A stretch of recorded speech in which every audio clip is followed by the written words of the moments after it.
point. Well, obviously there's politics involved in that angle.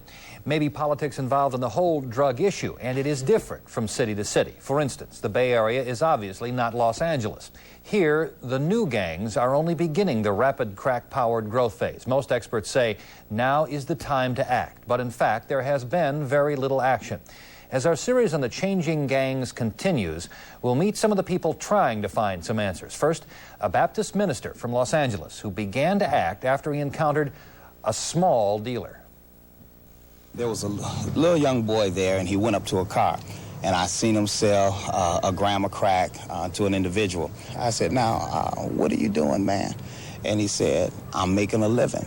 I said, how old are you? He said, 11 years old. I said, don't you know what your parents, do you realize what your parents are feeling? And don't you realize that they know you're out here and you're not in school? And he said, my parents is the one that has me out here selling it. But feeling the need to act and knowing what to do are two entirely different propositions. In Pastor Moss's case, with the help of an ex-drug dealer assistant, he's at least gotten the Crips members to listen. The Los Angeles police aren't so sure that will work at this stage. One of our strategies, frankly, is to take any kind of action we can against anyone who visibly identifies himself as a gang member. We're impounding cars for technical violations. They want to keep their wheels, so they're taking down the overt identification. With the overt identification, the violence is going to go down, because that's why the violence occurs. They see a car driving by that's identified as a gang member, they'll take a shot at him. They don't even know who he is, but he's identifying himself as a rival gang member, so let's shoot him. But San Jose and San Francisco police sound like men from another planet, literally, because their problems are entirely different. Here, it isn't over the edge yet. It's not nearly as bad as Los Angeles. We just don't have the same magnitude of problems that they do. Most of what we have here in the Bay Area are what we call copycats or wannabes.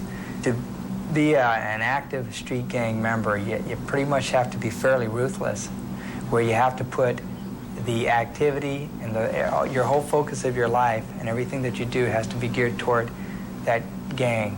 And we just don't have that type of an environment here in the city. We have an education unit that goes out there to talk to these people one-on-one, to talk at their level, just to talk to them.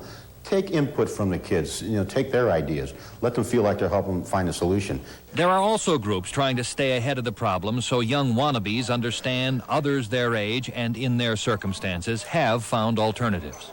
At a local high school, a couple months ago, we had an instance break out between two different races.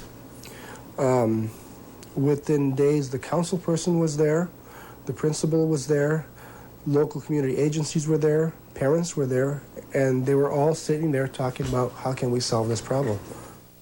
How? Well, tomorrow night, a partial answer at least, turning peer pressure upside down.